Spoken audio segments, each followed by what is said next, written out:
Hi, I'm Rye Culver, and the lesson that you're going to see today is a literacy lesson from my 12th grade honors English class. These are students who are college bound, most of them to four-year universities. Now, the lesson is the second lesson, or the second grouping within the second unit of the semester. And this unit is really based around Shakespeare and using Shakespeare as a basis to write a comparative essay at the end of the unit. The unit in total takes about a month.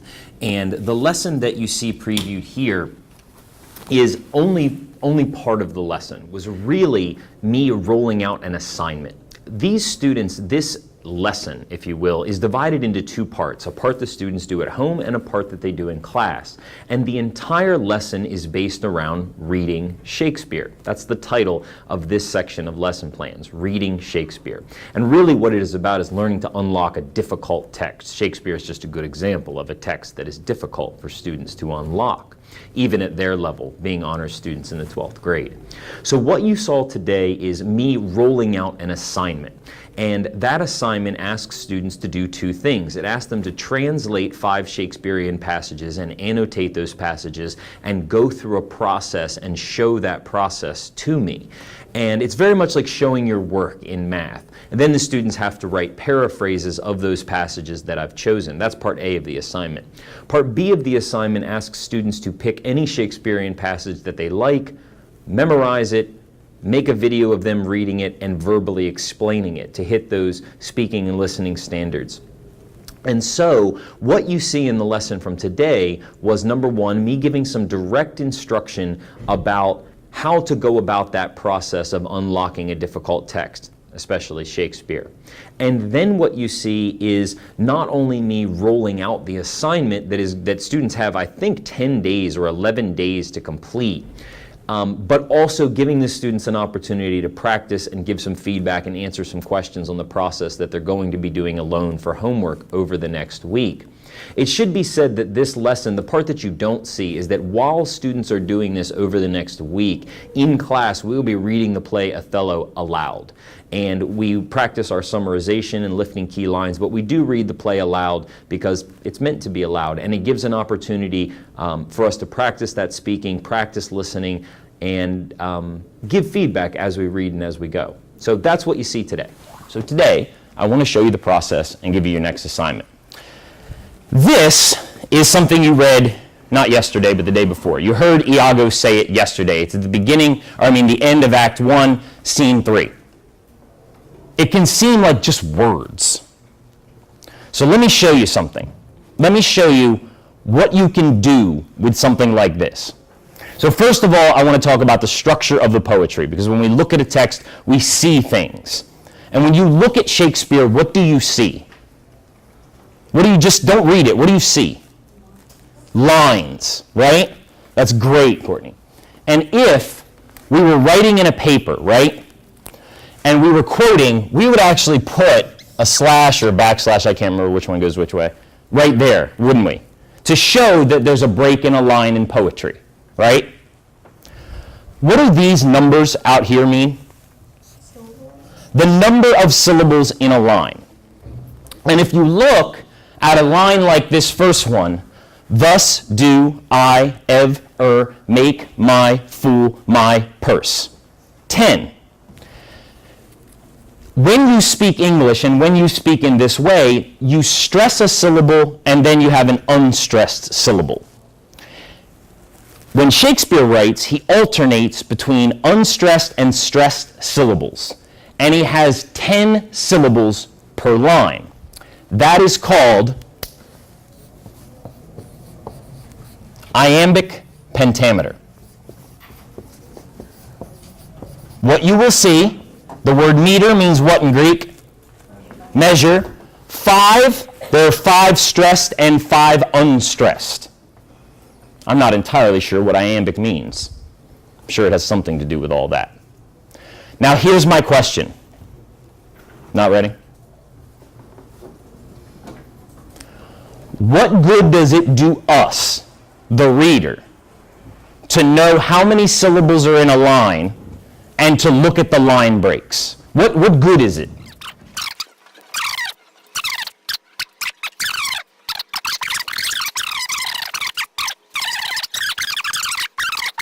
It makes it sound pretty, it makes it poetry, but it's not actually useful.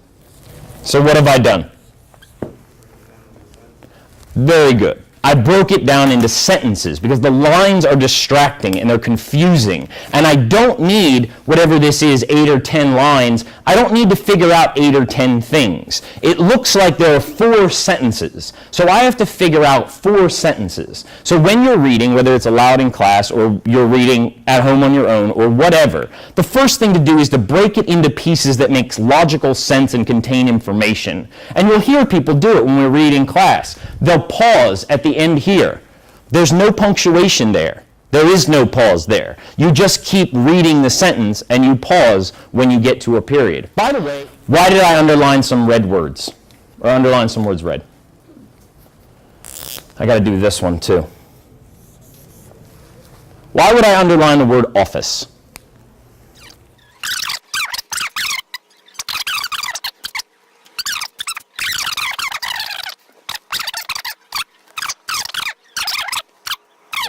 So the first thing I did is I went through and I looked at the sentences. And the next thing I do is I pull out the vocabulary that I think could cause me problems. I might have to go back and do it again, but for now, that's enough. So what's the next thing I should do?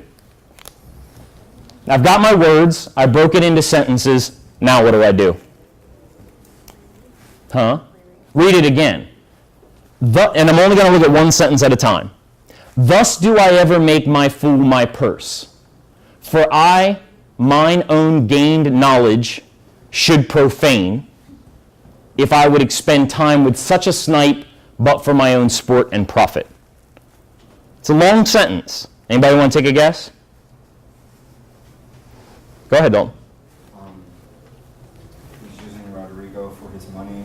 So thus, I use this idiot to pay the bills. Good. Make money. All right. This part is confusing, right? It's almost like he added a word to try and get another syllable.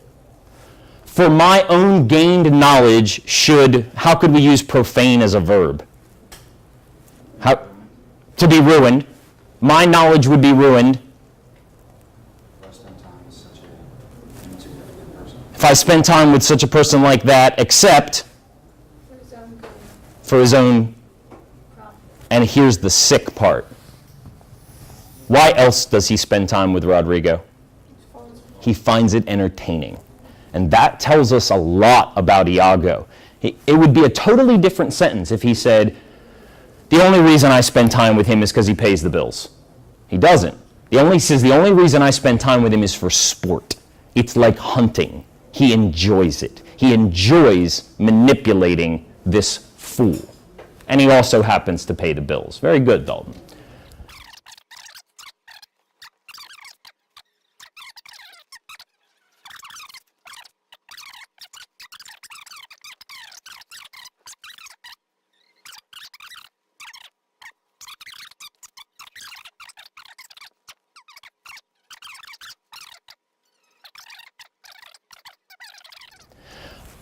I got it, right? Now what do? What would be the intelligent thing to do next? Now, I think I know what it means. And what should I do? You should look it up. That's what you should do now. Don't look it up beforehand, because you're not going to learn anything. That's the teacher answer. The real answer is, it's the internet. You don't know if you can trust it. If you come up with logical things, and then you look it up, and the logical things that you came up with match the things that you find on 1 or 2 sites, then you think you can move forward. And I understand that that's a lot of work, and I understand that it's a process, but that's how you get there, and that's how you do it. And with Shakespeare, it doesn't really matter because it's fun and it's entertaining and we'll get the gist of it no matter what. But in college, when it comes to difficult texts, you have to think about a process where you look at it, you see things. What do I see? I see lines, I see sentences, vocabulary. Remember that writing is like a pyramid. If the writer does a good job, every word matters. Because if one word falls out, that means the sentence falls out, the paragraph falls out. It doesn't work. You have to look at the vocabulary, even when it's a word that you know what it means, but not how it's used, like hold. Then you can start to break it down in pieces and translate it one thing at a time. Does that make sense? As a process, the steps that I went through? Just nod. You guys know I can't move on if you don't nod. I live for the nod. All right, go into Schoology, go into the Shakespeare folder, and look at folder number 2 inside of Shakespeare. But here's what you have to do, and we're going to do a practice right now, and we're going to look at this sonnet right here.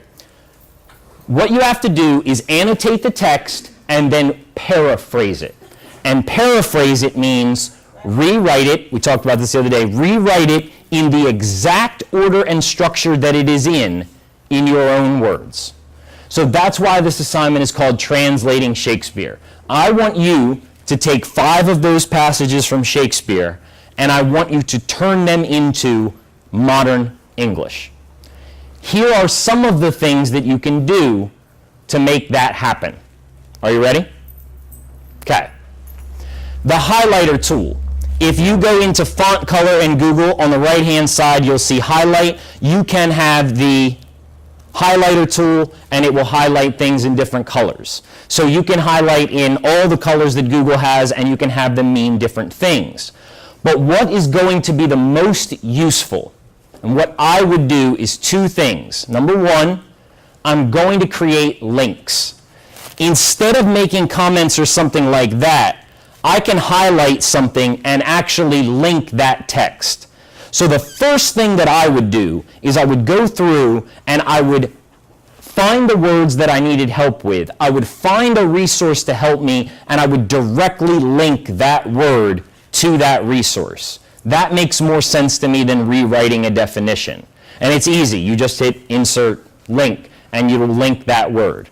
Highlighting unknown words would be the first logical step, and highlighting them is a great idea because you can see them and they can bounce out at you. The next thing that I would do is I would highlight the sentences. So right there, I have one sentence. So I'm going to separate the sentences, and what I would do is create a comment to myself like that, and I would try and write notes or a translation of the sentences in the comment section on the right. Then, when I was all done with those, I would rewrite it into a paragraph. Is everybody with me?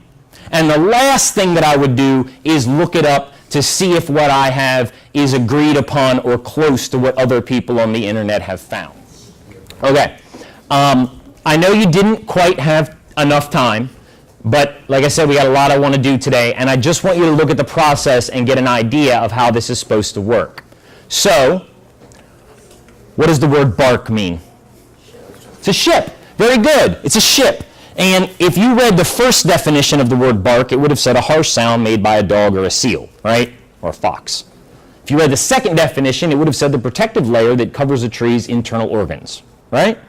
And the third one is ship. And that's what it has to mean here, because none of the other 2 don't make sense. Very good. Does somebody besides Dalton want to take a run at it? Anybody? Yeah, tell me what it means. Go ahead, Danae. Wait, can I read each of my comments? Just try and paraphrase it for us. Just kind of tell us what it says in your own words. Marriage doesn't have any barriers to bring it down. Love can't change or be stopped. It's constant. It's above all. Love will last forever and not fall due to time. And if that's not true, then I will never love. There you go. I would take...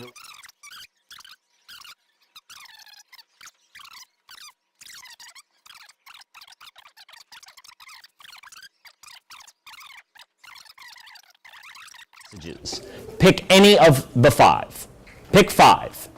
What you should turn into me are 2 things. Well, this document. But each one should show comments, highlighting, links, and interaction. And then right below it, there should be a short paraphrase. Not a summary, a paraphrase. What Danae just did. 1, 2, 3, 4. If you want a bullet, it doesn't have to be in a paragraph. Please write sentences, but it doesn't have to be pretty. Yes, Maria?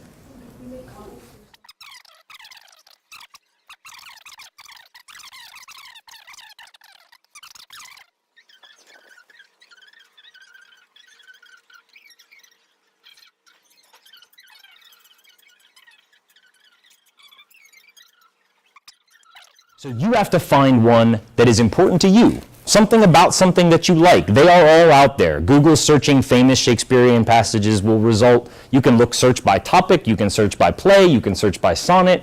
They're all out there. So what you have to do for part B is you have to find a part that is at least 10 lines long. You have to practice it. You have to annotate it. You have to type it out on the bottom of this document and annotate it and paraphrase it.